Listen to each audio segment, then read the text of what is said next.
Hello everybody, it is Friday afternoon. Sorry I did not go live this morning. I went for a run. It was beautiful weather out. I wound up sleeping in maybe till 7 today, 7:30 maybe. I got up, I decided it was a beautiful day, so why not go for a run? So I dropped my youngest off at camp. I parked my car there, and then from there I went out for a run. I went up to the gym where I train and where I do my group fitness instruction, and we had some fun back in the team training boot camp, and then we wound up doing human sled slides, which was a lot of fun, and we went around the gym pulling each other on our turf carpet with a big rubber band around us. So that was a lot of fun. And then I wound up walking home instead of running home because I didn't want to overtrain and hurt my ankle. And now it is Friday and it is happy hour. And my question to you is, how do you spend your happy hour? What do you do? Now, myself, I am outside right now, and I used to be a big happy hour person. I used to look forward to drinking and dancing, and now I don't really do a lot of that. Somebody messaged me and asked me, don't I miss going out and don't I miss doing those things? Well, not really. I really don't. Fun to me is being able to work out. Fun to me is pushing myself to the limits, seeing how strong I am, seeing what I can and can't do with my body in the sense of physical activity and strength and just fun, I wasn't able to do push-ups, and then I eventually was able to do push-ups. And then I wasn't able to do clapping push-ups, and now I can do clapping push-ups. I wasn't able to do one-arm push-ups, and now I can do one-arm push-ups. So these are things that I strive for, and for no other reason except that I want to. And I can't explain why I want to. I just want to know that I can do the things that I set my mind to. And those are the things that are fun for me. And honestly, I haven't been there. That used to not be me. Even when I started my fit journey, I still would go out and I still would be out drinking and dancing and eating and just really still living the life. So the weight would come off slowly, and I wasn't gaining a lot of muscles. I was just called skinny fat. It's just when you're thin and you don't have a lot of muscle strength, because I wasn't training like an athlete. And not that I think I'm an athlete, well, I kind of do, but I have more of a mentality like an athlete does now. And what I mean by that is I really can appreciate the finer qualities in good food and water, and I have more of an understanding just how important everything is for your body. And that means everything. That means water and nutrition, food. It means sleep. It means exercise. It means rest. It means mental health, physical health. Everything that you put into your body and what you do with your body contributes to how healthy you are. Now, you could take the healthiest person and things can still go wrong. Yes, I get that. I'm not talking about medical diseases. I'm talking about just overall being fit and healthy. So now I'm outside, I'm getting my fresh air, even though I ran. And, this is my happy hour. I did my exercise, I did my workout, I went out to lunch with my boys. I still had my Pizza Friday today. I did move Pizza Friday up to lunch instead of dinner because I want to have the bulk of my calories in the afternoon now. So my body's not working as hard to digest it overnight when I'm sleeping, and where I should be getting a peaceful sleep.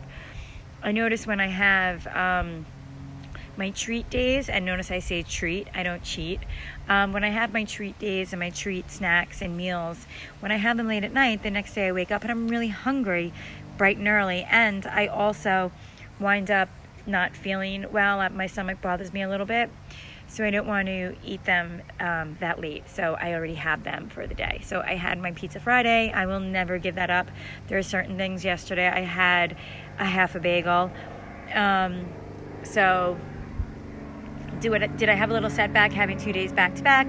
Just a little bit, for my goals. I know that my nutrition wasn't where it needed to be yesterday, and that's okay. Sometimes it happens, and now it's Pizza Friday, and I didn't want to give that up. I still wanted to have that, so I did. So I know that my nutrition is not exactly where it needs to be, but I'm going to try to catch it up to the best that I can without consuming a boatload of calories. And how I'm going to do that now is I'm going to try to even it out with protein, because the pizza had the carbohydrates in it and it had the fats in it from the cheese. So I'm pretty much done with my carbs and my fat for the day. Now my protein is low, so that's where I have to catch myself back up and get some protein in. And I have to say that I do notice that my body's feeling a little sluggish from having the pizza in the afternoon, but I don't care. I love my pizza. I'm never giving that shit up. And I'll never give my coffee up. These are just things that it is. So happy hour to me right now is sitting out here in the backyard. I've got the dog. My kids are outside playing, riding their bicycles. I kicked them off their Xbox. And me and the dog are hanging out. And that's cool. I'm sitting on a swing. I am enjoying the fresh air. I think it's like 80 degrees here. No humidity, a nice cool breeze. And I'm just taking a little time outside, walking around barefoot, connecting with nature. It's so good to connect with nature and to go outside and soak up the minerals that we get and the nutrients that we get naturally from the sun and from the ground. You should be making a connection with the earth. You want to feel the grass on your toes, and you want to feel the dirt on your, the soles of your feet. A lot of nutrients are in dirt, and there's so many good qualities for it. You really should Google it and look it up yourself and read about it, and the positive benefits from, making contact for at least 15 minutes. It's called grounding. There's this whole new thing now where you can ground from inside your home, where they put a rod. Hi, Katrina. They put a rod outside your house down deep into the ground, and then it goes into your electrical box, and then from your electrical box you plug in into your outlets throughout your house. Whatever it may be. You could have a grounding blanket or a grounding platform, and you actually stand on it.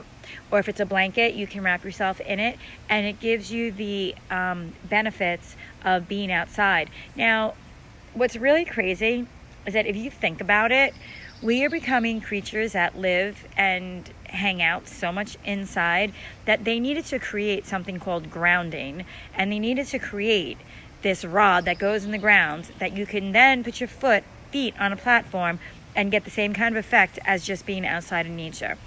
I don't know. What I suggest getting outside for 15 or 20 minutes and sitting outside or sitting in the ground or walking around barefoot. When I'm working as a teacher, I go outside into the courtyard, and there's this little bench, and I pop my shoes off, and I sit out there barefoot for like 15, 20 minutes. And it's funny, one of our teachers, Mr. Green, he's a phys ed teacher. He's like, there's the wacky art teacher, Mrs. Hughes. She's grounding. And, he laughs. Or he'll say, are we grounding, Mrs. Hughes? Are you drinking your bone broth? Because I drink bone broth too. But, so, yeah, this is it. I'm going to pop you around. Just hanging out here. Me and my blue polish. Getting the sun. And there's our pool. Our swing set. Our little playhouse. I don't know where the dog is. Oh, there's the dog. She's small. Sheba. Come here. So that's who I'm hanging out with. Me and Sheba. Say hi, Sheba. Sheba.